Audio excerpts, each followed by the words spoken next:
мынау калпакчасы, көрдүңөрбү, мына калпакчасы экөө биригип мөмө несин пайда кылат? Мөмө денесин пайда кылат. Мөмө денесин пайда кылат, а? Мына жерде жакачасын көрүп атасыңарбы мына? Көрдүңөрбү жакачасы? Бул демек желбөөчү уулуу козу карын экен, а? Бардык уулуу козу карындарда мынау жакасы болот. Жей турган козу карындардын айырмасы ушунда. Жей турган ак козу карында дагы жакача бар, бирок анда кичине эле дүмүр эле бар да.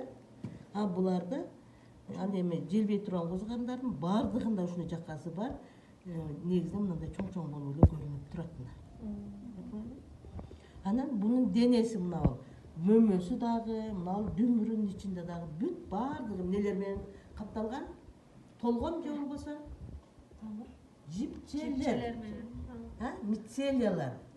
Же болбосо балар бардыгы бирип гифтери деп аталат.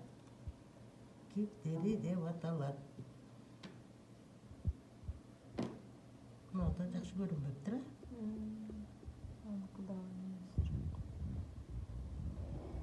Мына немеси окшойт, а? Мына воротниги окшойт.